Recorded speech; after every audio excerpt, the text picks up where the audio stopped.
Andy, looking at costs and project budget, when a client embarks on a self-build project, how can they be certain their project will be within their budget?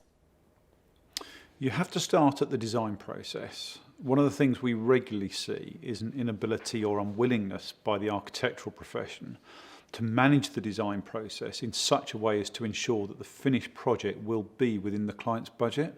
We've had people come to us with planning permission for a house which is significantly beyond their budget, in one case actually 3 times their budget.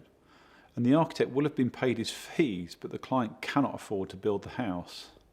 But it must be very difficult because it's something of a chicken and egg situation, isn't it? Well, rather than chicken and egg, it's certainly an iterative process. You have to start with what you do know and make informed assumptions about what you don't. As the design process progresses, you replace the assumptions with certainties. And because the client should be in full control of the design and specification of the house, with the design team providing expertise, guidance and advice, they can gradually, as the scheme develops, guide it so that the end product falls within the budget. It does require real rigour and that everyone works together to achieve the end goal of giving the client exactly what they want on time and on budget. So how does the process actually start? The first thing is to establish that you have a realistic expectation of what your project will cost. We start by getting an idea of the size of the house you want to build. This could be in area or simply number of bedrooms.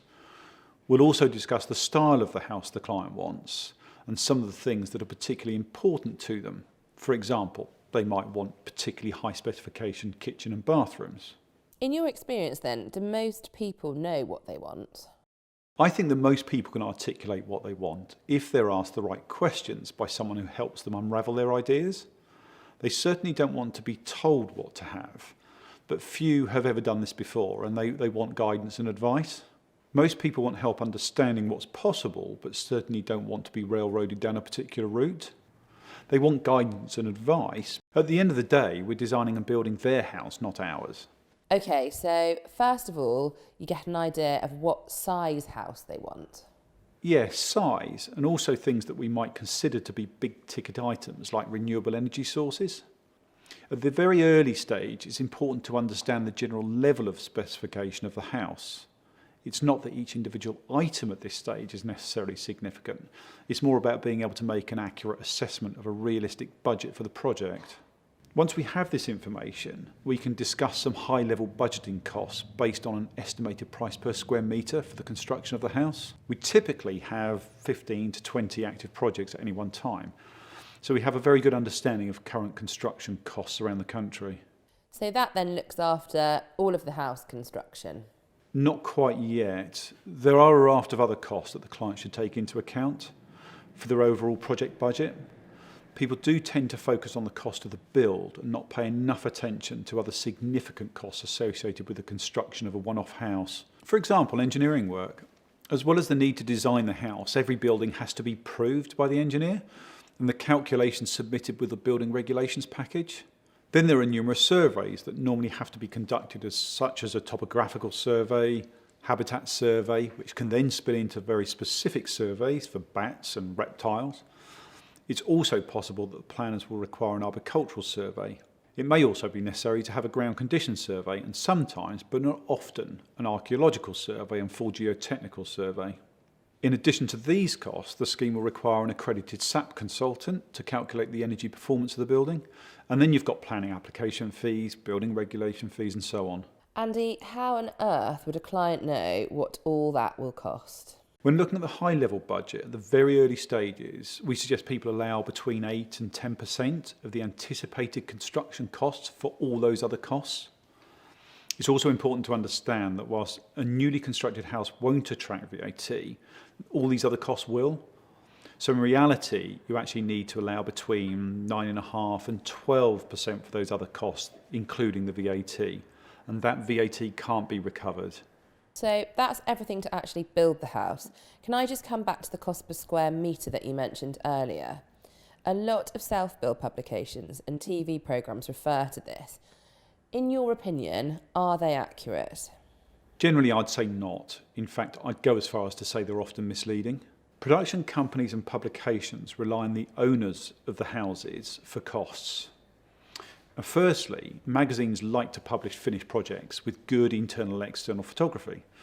Now this means that the garden needs to have gone through at least a season to mature. People often give the magazine figures that they were quoted at the start of the project and not what they actually spent. So it's likely that the figures they give the publication are now 3 years old. Secondly, people often overlook some of the expenditure, perhaps because they decided to pay for it out of income or from another savings pot other than their project budget.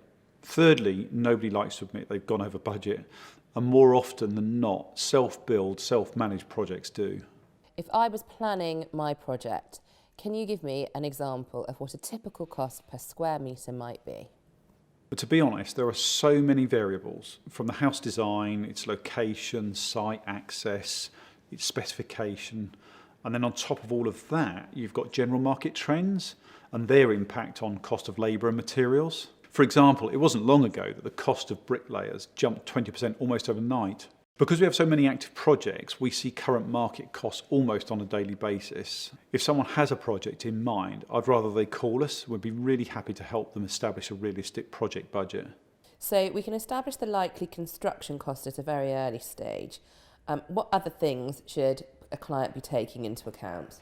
Anything else that you would have to do to build your new house or that you would like to do as part of the project budget?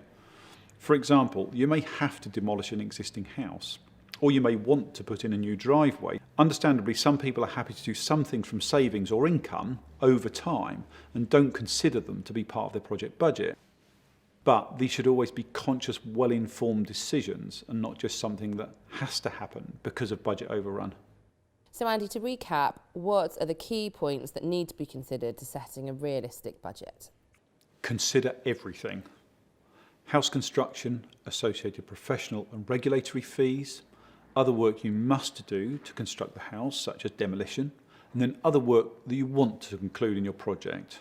Start with what you know and make informed assumptions about what you don't. As the scheme evolves, replace your assumptions with certainties and ensure you have a fixed price before construction starts. Talk to someone in the industry who knows what current construction costs are. Throughout the entire process of design, planning, technical drawings, specification and construction, continually evaluate the scheme to ensure it stays within your budget.